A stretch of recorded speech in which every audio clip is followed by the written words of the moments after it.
Industri fashion adalah pemasok emisi gas rumah kaca terbesar setelah semen serta logam baja. Proses-proses recycling ini harusnya tidak menambah polutan baru terhadap lingkungan. Kualitas air Bengawan Solo mengalami perubahan. Perubahan warna ini diduga akibat adanya pencemaran limbah tekstil. Gunung sampah tekstil. Ini adalah foto-foto dari sebuah tempat pembuangan sampah di Bangladesh. Baik di India maupun Bangladesh, setiap tahunnya berton-ton limbah tekstil dari industri dibuang. In this day and age, the growth of the fashion industry has created a fast-changing world. However, along with the beauty and ever-evolving trends, we are also faced with a big challenge: clothing waste. According to the National Waste Management Information System, textiles contribute 2.54% of the total national waste with an estimate 1.7 thousand tons per year. Global data shows that as much as 92 tons per year of textile waste is generated, equivalent to one garbage truck coming to the landfill every second.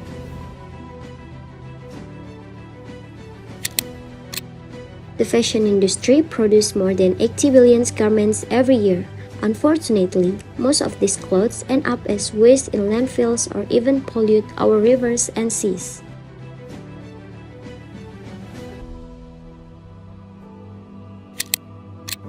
The disposal occurs because clothing trends always change with the times. The change in trends makes many people have to throw away their old clothes, even though this action is not the best step that can be taken, because there are still wiser ways to reduce the number of clothes that are no longer used.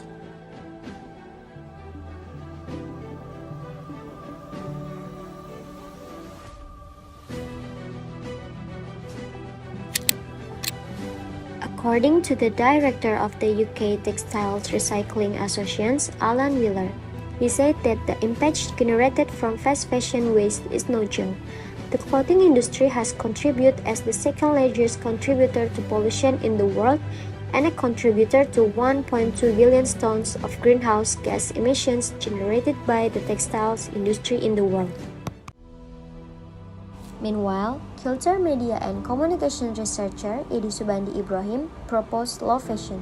Slow fashion is an alternative movement that is formed on the basis of individual and group awareness. This awareness arises after seeing many change and the impact of the environment. Slow fashion is a form of resistance to consumptive lifestyle or the desire to buy new clothes, so that textile waste introduced and environmental sustainability is maintained. So anyway, that's me. My name's Alan Wheeler. I'm director of the Textile Recycling Association. Who is the Textile Recycling Association? If you don't know, we are the only legitimate UK trade association for processors and collectors of used clothing and textiles.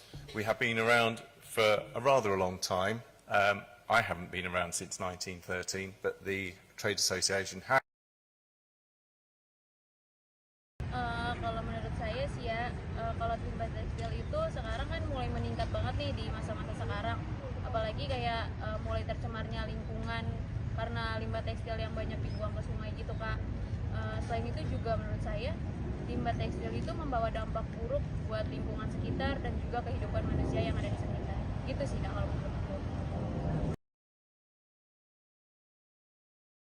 Iya udah pasti sih, karena kan fast fashion dan gaya hidup yang konsumtif itu menjadi salah satu penyebab utama dari adanya si limbah tekstil ini. Dan juga karena produksi pakaian dengan jumlah yang sangat besar dengan waktu yang singkat itu tuh juga bisa menjadi penyebab dari adanya peningkatan limbah tekstil dan polusi lingkungan.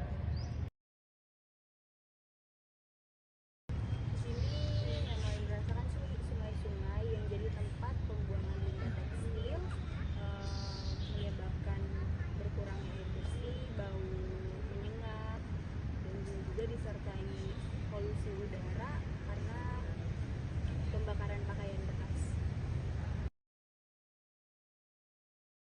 Mungkin menurut saya langkah yang tepat untuk menanggulangi limbah pakaian tersebut adalah dengan cara menjual dan membeli pakaian-pakaiannya, atau dengan cara mendonasikan pakaian tersebut ke orang-orang yang membutuhkan. serta dengan cara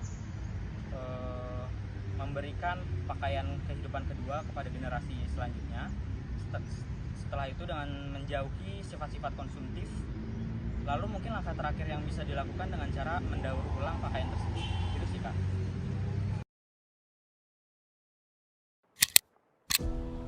Knowing the benefits of recycling clothes, there are many ways that can be taken in order to reduce the amount of textiles, one of which is by recycling clothes can be the best solution. There are many ways to recycle clothes. For example, in textile factories, the residue from each manufacture of clothing can be formed in such a way that it becomes something new. Or on clothes that are no longer used, instead of throwing them away, it will be more useful if given to people in need. And if the item or clothing is still usable, it can be sold. This is also one of the ways that can be done in order to recycle clothes. Dan hasilnya, kalau berdasarkan jumlah tentu masih sampah plastik sekali pakai yang terbanyak. Tapi kalau berdasarkan sampah terberat, 55,9% yang ditemukan adalah sampah tekstil. Artinya perilaku kita sehari-hari itu sangat berpengaruh besar terhadap bumi tempat kita tinggal. Selamat sore Kak. Sore Kak, nama saya Mariana Greni dari Universitas Muhammadiyah Tangerang. Ingin meminta waktu Kakak untuk melakukan wawancara terkait program daur ulang yang dilakukan oleh Sejauh Mata Memandang. Sebelum kita mulai wawancara, boleh perkenalkan diri Kakak terlebih dahulu. Nama saya Kareta Milena, dipanggil Reta. Saat ini saya bekerja di Sejauh Mata Memandang sebagai junior creative designer. Mungkin beberapa orang masih ada yang belum tahu nih Kak, sejauh mata memandang itu apa sih? Sejauh Mata Memandang itu adalah sebuah label fashion, tapi lebih tepatnya slow fashion yang mengusung prinsip circularity dan prinsip sustainability. Dan kita juga di sini terinspirasi sekali dengan kebudayaan Indonesia, tapi juga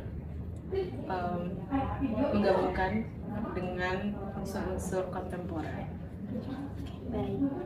Dari mana Sejauh Mata Memandang mendapatkan limbah tekstil yang begitu banyak untuk diolah menjadi produk baru nih Kak? Oke, jadi biasanya kami mendapatkan limbah tekstil itu dari hasil produksi sendiri. Jadi kalau misalnya kami membuat baju, biasa ada sisa kain, dan biasanya sisa kain itu kami olah lagi sih untuk menjadi barang-barang mungkin yang lebih kecil, atau juga bisa jadi barang-barang pecah. Dan barang-barang pecah ini biasa di sini disebut sebagai koleksi daur. Dan sebenarnya kami juga sudah sempat mempunyai program yang bernama Baur, yaitu kami mengumpulkan sisa-sisa tekstil. Sisa tekstil ini kemudian dicacah, terus dipintal ulang, jadi benang lagi, dan benangnya ini dibuat menjadi kain baru lagi dengan namanya Baur. Yang selanjutnya itu bagaimana Sejauh Mata Memandang melakukan proses daur ulang limbah tekstil yang ada hingga menjadi produk baru yang berkualitas. Oke.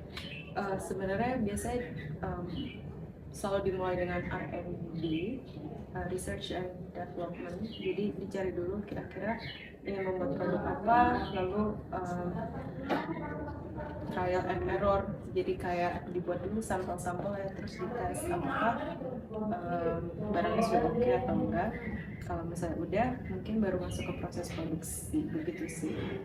Tapi kalau misalnya kan ini yang dari sendiri itu karena bekerja sama dengan pihak luar, jadi mungkin lebih banyak misalnya kayak berkomunikasi, berdiskusi dengan pihak luar bagaimana sebaiknya limbahnya ini diproses. Sejauh Mata Memandang menerapkan konsep apa dalam produksi barang, dan terinspirasi dari mana Sejauh Mata Memandang dalam membuat desain dari produk yang dihasilkan? Kalau misalnya produk-produknya sendiri sebenarnya terinspirasi dari kebudayaan Indonesia. Jadi banyak banget, misalnya waktu itu pernah bekerja sama dengan komunitas ibu-ibu yang ada di Sumba untuk membuat kain tenun yang terinspirasinya dari pemandangan alamnya mereka dan tapi tetap menggunakan teknik yang mereka memang sudah punya. Jadi menginspirasi dari budaya Indonesia tetapi kayak di elevate lagi, jadi desainnya mungkin lebih baru, lebih kontemporer dibanding kebudayaan misalnya tekstil-tekstil, wastra-wastra yang ada di Indonesia. Mungkin sudah cukup untuk wawancara kali ini. Aku sangat berterima kasih banget kepada Kakak Eva yang sudah berbaik hati untuk meluangkan waktunya untuk melakukan wawancara terkait program daur ulang yang dilakukan oleh Sejauh Mata Memandang. Bukan dapat disimpulkan bahwa banyaknya industri tekstil di Indonesia dapat menyebabkan timbulnya limbah atau sampah yang dihasilkan dari sisa-sisa pembuatan produk tekstil. Limbah yang berasal dari industri tekstil telah membawa dampak terhadap lingkungan. Limbah menjadi masalah dan perlu mendapat perhatian khusus di sebagian besar belahan bumi. Pentingnya kita dalam membeli suatu barang memikirkan dampak yang akan terjadi.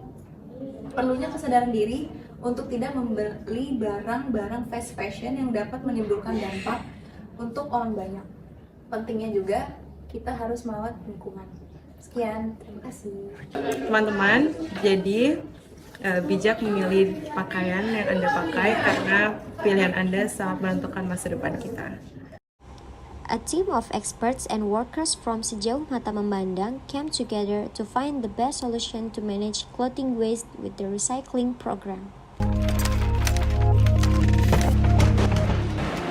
Pandemi yang terjadi saat ini mengajarkan kita banyak hal dan memaksa kita untuk berpikir ulang di segala bidang serta mengevaluasi gaya hidup kita selama ini. Masalah lingkungan menyadarkan kita tentang perbuatan kita selama ini dan ternyata betapa darurat kerusakan yang kita lakukan terhadap bumi rumah kita satu-satunya. Unused clothes are collected and sorted. Then, through a series of responsible recycling process, the collected clothes will be sorted and processed into insulating fibers, insulator, sound absorbers, yarns, and fabrics.